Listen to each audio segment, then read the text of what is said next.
Well, it is time to review something kind of gay. Well, welcome back, everyone. Yep, that's of course right. I am, of course, going to be reviewing A Year of Springs. Now, this was a very queer visual novel. I've actually recently played this one, and, well, I have a lot to say about it. So, obviously, if you've not played this game already, I seriously urge you to play it. It's on at least the PlayStation 4 and 5 and Switch. I don't know about Xbox, but I know it's on PC too. So, of course, the question, what is this game about? Is it good? Well, let's get into that with the review. So, this game is split into 4 different chapters. Each one of them kind of focuses on a different topic. The first one obviously focuses on a character named Haru, who, well, she's trans. She's a trans woman. And for those who don't know what a trans woman is, which I have run into people who are not caught up with all this stuff, a trans woman is someone who's born male but identifies as a female and may undergo surgery to, transition to female. Now, of course, obviously, they don't always have to transition. They can just, well, medically transition. They can just simply socially transition and just have it be at that. Or they can just get on hormones and, you know, simply be on that too. There's really no right or wrong way to transition. And obviously, so the first part really focuses on her, as her and her friends, Manami and Erika, are of course in a hot springs place. And so she's struggling with, well, actually going into the women's area because, well, she feels that she'll be judged and that she doesn't really belong there, which is actually a very real feeling.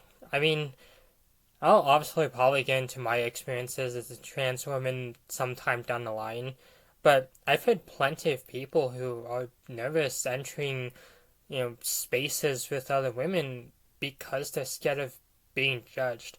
Not to mention, you also have a lot of really icky people who really just have to spout all this transphobic nonsense about trans women and trans men and basically demonize the whole group, which does add to the anxiety. So I do understand where Haru is coming from with this, and I do feel really bad for her. Then, of course, along with her are her 2 friends, Erika and Manami, who are pretty much trying to get her used to being in these spaces and really just kind of be comfortable with doing stuff like this. Overall, this part's actually really heartwarming, and it's a really sweet moment too.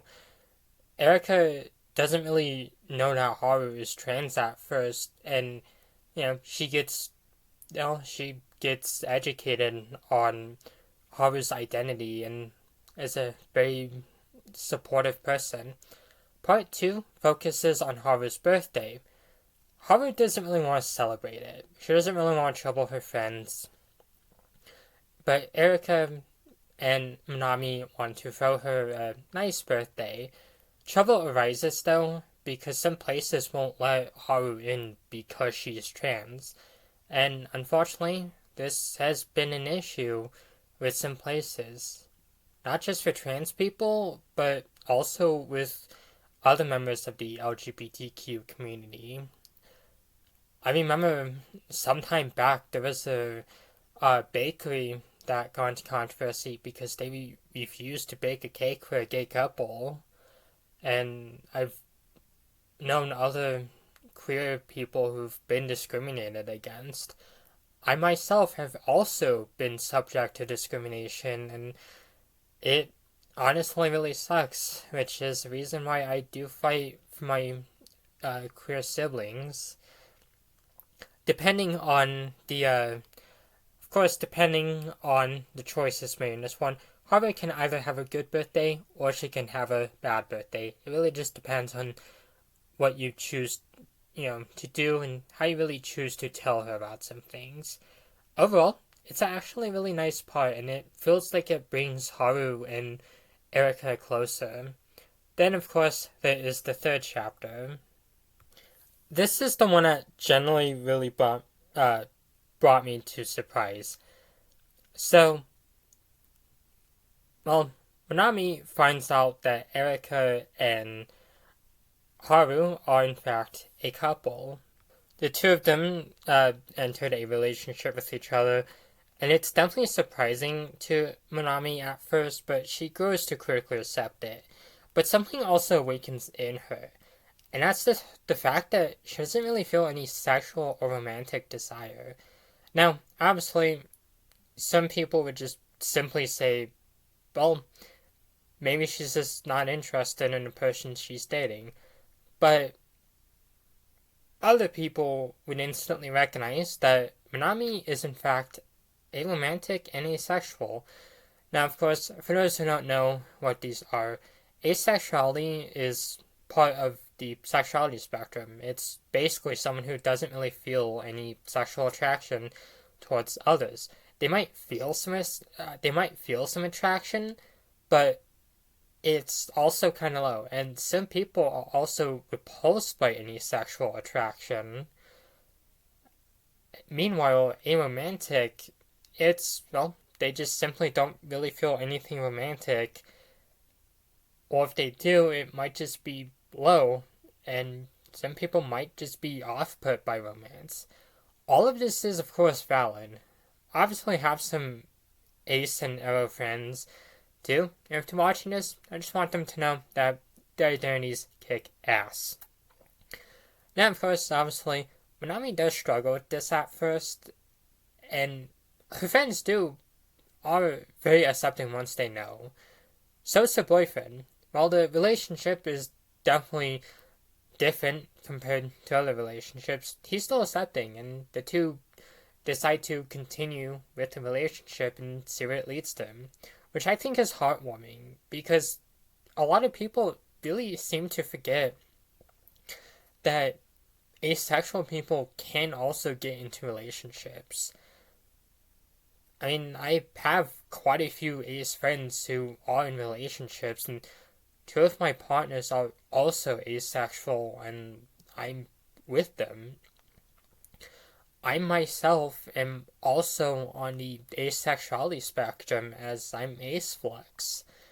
Actually, no, a few of my partners are ace. So, yeah. So it goes to show that asexual people can still be in relationships even if they don't directly desire any sexual contact. I think it's a really heartwarming message, and it does well to spread it. It doesn't really demonize anyone. It doesn't make Erika a bigot. While she's not as understanding at first, she does quickly become educated, and it allows her character to grow. Same thing with Minami's boyfriend. While he's confused on what asexuality and aromantic is, he's definitely accepting and is willing to still be with her while they figure out all this stuff, and it's honestly really heartwarming. And of course, there is a epilogue. It really just shows what the characters are doing after the main story, and honestly, I think it's a really good story. So, what are my thoughts on it? Do I recommend it? Yeah, obviously, I sincerely recommend this one. It is really just that good. I really did like this game. It was unexpected to play at first because I really didn't know anything about this game, but when I got to finding out that Haru is trans, I felt a connection with her because, well, I am trans myself, and I actually really do like hearing stories about other trans characters during the journeys because a lot of this generally feels really relatable. Because a lot of this generally feels really relatable, and I feel like it really encourages us to really continue with our journey and really tells us that no matter where we are in the world and how far or little we are on our journey, there's always something else, and there's always someone else going through the exact same thing that we're going through too. And it feels like it encourages us to really continue with that and to really bond over the roads that we've conquered. And I also like that it also focuses on an asexual and aromantic character because while the media has been doing better about portraying asexuality and aromanticism, it's also definitely been a very long road ahead because not everyone understands it, and unfortunately, there are people who might never even understand it, or they might come up with some of the dumbest rhetoric. But this game does a really remarkable job at really explaining about what these topics are, and it basically humanizes these characters, which I think is something that some people really forget is that we're still human too. We might be different, but we're still human too. And the game does a really good job at mentioning this and you know reminds the audience. I personally recommend this game. I think it's an amazing game, and even if you're not queer, I generally still recommend this one because it has a really heartwarming story and very likable characters. And as time goes on, hopefully society does get more accepting, but I definitely want everyone to know who is queer and watching that they're all amazing. I love them all. I'm always glad to get to talk to you guys, and I'm very glad that I've gotten this platform. But that's all I really have for today.